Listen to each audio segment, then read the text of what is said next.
5 000 $ d'amende par match pour porter des chaussures. Tu les porterais quand même? Michael Jordan, oui.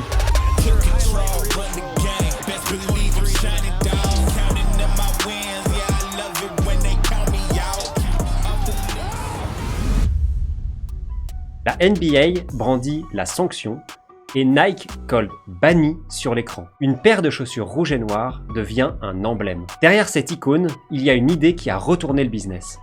Mettre un nom sur la boîte, donner la main sur l'image à un athlète et transformer l'interdit en désir. Et tout démarre par une phrase de sa mère Doloris, « Va au moins les écouter ». Pour comprendre comment on passe d'un avertissement d'une ligue à un oui imparable, on remonte de Wilmington jusqu'à la salle où une négociation a changé l'histoire du business dans le sport. Revenons en arrière. Nous sommes à Wilmington, en Caroline du Nord.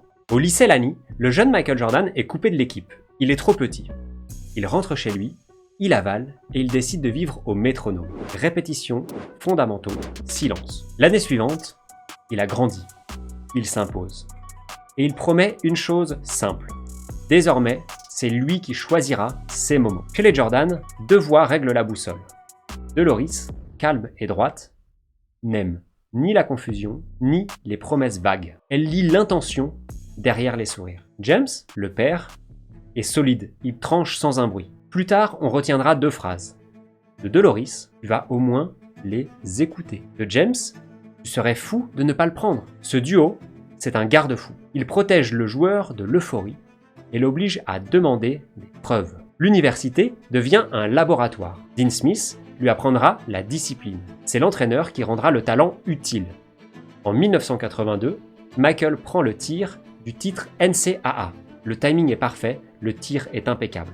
Il n'y a pas d'esbrouf. Le geste est net. 2 ans plus tard, il remporte l'or olympique. Le pays comprend qu'il ne joue pas seulement vite, c'est un joueur qui décide au bon moment, il est d'un sang-froid imparable. Pendant ce temps-là, à Beaverton, Nike veut grandir. Ce n'est pas la marque que l'on connaît aujourd'hui. Le running est un terrain conquis, mais le basket est complètement absent du catalogue de la marque. Une idée émerge. Arrêtons de saupoudrer des petits budgets, mais concentrons-nous sur un visage. Construisons le personal branding, la marque personne. C'est complètement nouveau. L'idée, c'est de raconter une personne plutôt qu'une gamme. C'est risqué, et c'est précisément pour ça que ça peut marcher. Dans un open space, un designer lève les yeux. Peter Moore observe. Il regarde Michael Jordan. Sa démarche, sa posture, son sérieux. Il comprend deux choses. D'abord, l'appartenance, le noir et rouge, des couleurs très fortes, la griffe des Chicago Bulls. Ensuite, la singularité, une géométrie stricte et lisible, même depuis les tribunes, même dans la rue, même sans texte. Dans un avion, il dessine 2 ailes. Le logo Wings, un ballon de basket entouré d'ailes d'ange. Le logo Wings est né. Le swoosh de Nike, lui, garde l'élan. L'ensemble dit: tu sauras qui arrive avant même de voir le numéro. Nike ne vient pas avec un discours, Nike vient avec un plan à présenter à Michael Jordan. 5 ans, 500 000 $ par an, pour un rookie c'est un record. En plus de cela, des royalties, un paquet d'actions et des jalons précis pour encadrer le risque et surtout une ligne au nom de l'athlète. Le nom sur la boîte c'est complètement nouveau. À l'époque le personal branding ça n'existe pas. Et surtout l'athlète a un droit de regard sur l'image, sur les coloris. Il a un calendrier à 90 jours. Les prototypes, la pub, la distribution. Le tout, ce n'est pas de poser un logo, c'est que Michael Jordan devienne le projet. En face de Nike, Michael Jordan n'est pas seul. Il est accompagné par son agent, David Falk. Celui-ci pose 3 questions qui seront les pierres d'angle du contrat. Quelle est la garantie? Quel est l'upside? Et quel est le contrôle de l'athlète? Il coupe les effets de manche. Il exige que chaque promesse ait son équivalent écrit. Il veut la gouvernance de l'image. Il ne veut pas un slogan. Il sécurise le long terme sans pour autant étouffer l'ambition du court terme. La salle comprend. On ne leur vendra pas du rêve. Il faudra vendre de la structure, quelque chose de clair. Faisons ici un petit aparté. Nike, ici, fait un geste rare. Ils élèvent le statut de la personne avant de pousser l'objet de la négociation. Ils traitent Michael comme une marque dès le jour 1. Dans la vraie vie, augmenter le statut de son interlocuteur change tout dans la négociation. Par exemple, en immobilier, plutôt que de présenter seulement un financement ou des chiffres, si vous présentez l'acquéreur comme la meilleure chose qui puisse arriver à la maison, parce qu'il va aimer la maison, parce qu'il va respecter les voisins, parce qu'il a un calendrier propre, parce que le voisinage va l'aimer, alors la maison, elle gagne à choisir cette personne. Avec des enfants, c'est la même chose. Plutôt que de seulement demander quelque chose, Mettez l'enfant au centre de la négociation. Je sais que tu es la bonne personne pour faire ça, je sais que tu peux le gérer. Voilà le cadre dans lequel tu peux jouer. L'objet de la négociation s'efface et c'est la personne qui devient le centre. Revenons au basket. Il reste un écueil, la règle de la NBA. Les chaussures doivent être blanches, coordonnées par équipe. Le noir et rouge est interdit. Il tape trop fort. La rumeur d'amende de 5 000 $ enfle. Est-ce que cette règle pourrait tuer l'idée par la fatigue comptable? Est-ce qu'elle pourrait coûter trop cher? Nike retourne la contrainte en récit. La ligue peut interdire la chaussure sur le parquet, mais pas dans la rue. L'interdit crée le désir. Plus on interdit la chaussure, plus les gens la veulent. Et le désir va créer des files d'attente devant les magasins. Cette file d'attente va créer la légende. Ici, Nike joue très habilement du storytelling. Le banni, qu'il y ait eu 5 000 $ d'amende systématique ou non, vont créer cette légende et l'alimenter. Mais avant d'enflammer le public, encore faut-il convaincre Michael Jordan de venir les écouter. À l'époque, dans sa tête, Adidas a l'antériorité de l'affection. Et Converse règne en maître sur la NCAA. Portland, là où se situe le siège de Nike, est très loin. Deloris coupe court. Va, au moins, les écouter. Michael prend l'avion. Il s'assoit, il se tait, il écoute. Il observe les détails, les délais, les clauses. Il teste la solidité d'une offre par le sérieux des questions. Quand tout est posé, James, son père, résume dans un souffle. Il serait fou de ne pas prendre ce deal. Le oui qui suit n'est pas un coup de cœur. C'est un choix gouverné et rationnel. Le lancement arrive. Le prix public est autour de 65 $. C'est une somme à l'époque. La campagne est claire, l'icône est lisible. Les projections internes visaient quelques millions étalés dans le temps. La réalité explose. La première année, c'est plus de 100 millions de $ de ventes. Dans la rue, la paire devient uniforme. Sur le parquet, Michael est rookie de l'année. Petit détail pour les puristes, il n'y a pas de Jumpman sur la première génération de chaussures. C'est le logo Wings qui règne. Côté NBA, Michael signe un contrat avec les Chicago Bulls. Un deal rookie sur 7 ans pour 6,3 millions de $ garantis. L'un des plus importants de sa cohorte. Cela pose l'échelle. Environ 900 000 $ par an en moyenne annuelle sur le papier NBA et 500 000 $ par an en plus côté Nike. Tout ça plus l'upside des royalties. Deux flux, deux horizons et une même logique d'alignement. L'histoire ne monte jamais sans résistance. Michael a quelques difficultés. Une fracture du pied arrive assez tôt. On limite ses minutes sur le parquet, on ajuste ses accélérations. Mais Michael Jordan prouve qu'on peut ralentir un corps sans éteindre une volonté. La sienne est de faire. Paradoxalement, la ligne Air Jordan, si elle gagne en crédibilité, si elle prospère malgré l'aléa, c'est que ce n'est pas seulement une mode. Faisons une pause. Nous sommes à l'été 1993.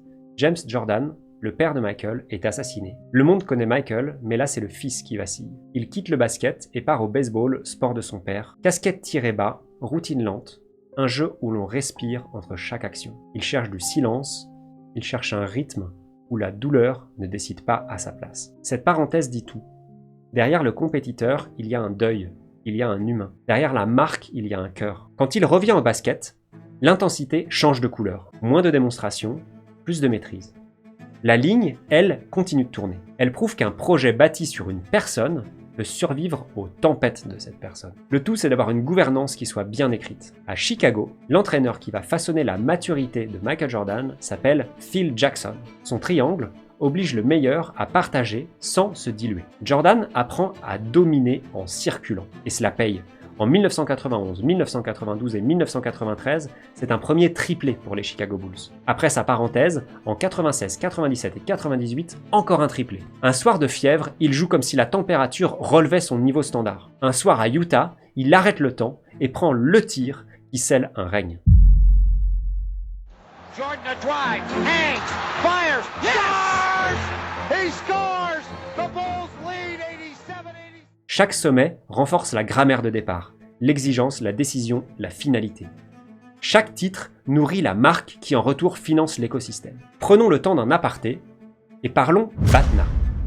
La meilleure alternative à un accord. Côté Jordan, Adidas, Converse, c'est du fixe et des campagnes de pub, mais une place d'un visage parmi tous les autres. Côté Nike, il y a le risque, mais par contre, il y a un visage qui va s'imposer et un personal branding très fort. Le deal que propose Nike a rendu les alternatives beaucoup moins attirantes. Michael Jordan obtient la place centrale, des royalties, du stock et un droit de regard. Nike obtient un visage unique, une histoire claire et un alignement d'intérêts. Au quotidien, Pour améliorer son BATNA avant d'entrer en salle, il faut par exemple en immobilier avoir un financement très clair et avoir plusieurs biens comparables. Si on sait qu'on en rate un, on peut toujours aller vers un autre. Pour une voiture, si vous avez 2 véhicules avec des historiques limpides, si jamais le prix dérape, vous pouvez partir sur l'autre. Entrer en négociation avec une bonne alternative, c'est négocier en respirant. Travaillez votre alternative et travaillez la patience. Vous aurez d'autres opportunités. Revenons au parquet. Au cœur du dispositif Jordan, il y a quelques artisans qui veillent. Dean Smith, l'entraîneur du lycée, est le parrain du tempo. Sa discipline, le rythme, le travail. Chez Nike, Peter Moore, c'est l'œil. Un système visuel si clair, il se lit à distance, même sans les mots. L'agent, David Falk, c'est l'architecte. Il transforme les intentions en clauses qui vont résister au temps. Deloris, la mère, c'est le garde-fou. Elle protège son fils du bruit. Elle maintient l'exigence d'engagement écrit. Faisons un aparté sur une personne très importante. Phil Knight, le patron de Nike. Iconoclaste mais méthodique. C'est un entrepreneur de génie. Il parie gros, mais il borne le risque. Il met le nom sur la boîte et accepte d'en partager le contrôle. À l'époque, c'est complètement nouveau. Sa méthode d'entrepreneur tient en 3 gestes. Écouter l'athlète comme un co-designer, prototyper vite pour apprendre vite et raconter un récit simple que chacun peut répéter. Si tu veux t'en inspirer, concentre tes moyens sur un pari clair plutôt que sur 10 actions tièdes. Focalise ton énergie sur une seule chose. N'oublie pas d'écrire des garde-fous, pose des jalons, des portes de sortie, un planning, et explique ce que tu fais en une phrase que ton équipe, que ton entourage saura comprendre. Je prends l'exemple du Y Combinator dans lequel les meilleurs entrepreneurs de la planète qui ont fondé les plus grosses startups passent plusieurs mois à peaufiner leur pitch en une seule phrase. La simplicité est la clé. Revenons au basket. Au-delà du parquet, les chiffres racontent l'onde de choc. La marque Jordan a généré environ 6,6 milliards de dollars de ventes sur l'exercice fiscal 2023. Puis elle a dépassé les 7 milliards en 2024, selon les rapports et les commentaires des analystes. Soit à elle seule, c'est une marque dans la marque qui pèse plus de 10% du chiffre d'affaires global de Nike. Et Michael a aussi transformé son nom en un actif sportif. En 2010, il rachète la majorité des Charlotte Bobcats, sont devenus les Hornets, pour environ 275 millions de dollars. Puis il en revend la majorité en 2023 sur une valorisation proche des 3 milliards de dollars. Le tout en conservant une part minoritaire pour garder un pied dans la marque. C'est un multiple d'environ 10 sur la valeur de la franchise en 13 ans. Souviens-toi du début. Les amendes, la paire noire et rouge, le mot banni. La NBA pouvait-elle tuer l'idée dans l'œuf? Non, parce que le contrat faisait déjà tenir l'histoire. Voilà la clause promise. Une ligne à son nom avec 500 000 dollars par an garantis. Le tout pendant 5 ans avec des royalties qui sont adossées aux ventes, un paquet d'actions et un droit de regard sur l'image et sur les coloris. C'est l'alignement, le statut et la gouvernance. Traduit simplement, c'est son nom sur la boîte et sa main sur le volant. Quand tu offres statut, alignement et gouvernance, tu n'as plus besoin de parler plus fort, tu rends la bonne décision évidente. Alors, qu'est-ce que cette négociation raconte vraiment? Des montants clairs pour choisir sans trembler, des royalties et du stock pour aligner le présent et le futur, des jalons pour exécuter proprement et une gouvernance d'image pour que la personne reste au centre. Un symbole simple et portable qui voyage sans les sous-titres. Et une contrainte, les règles de la NBA qui ont été retournées en désir. Au milieu, il y a une mère qui dit « écoute » et il y a un père qui dit « vas-y ». Il y a un agent qui dit « écris-le » et il y a un entrepreneur qui dit « assumons ». Un bon deal ne parle pas plus fort, il rend la bonne décision évidente. Clique sur le lien sous la vidéo si tu veux découvrir les livres qui m'ont le plus fait progresser cette année en négociation et en influence. Et si cette vidéo t'a plu, dis-moi en commentaire de qui est-ce que tu souhaiterais qu'on parle pour nos prochaines vidéos sur la négociation.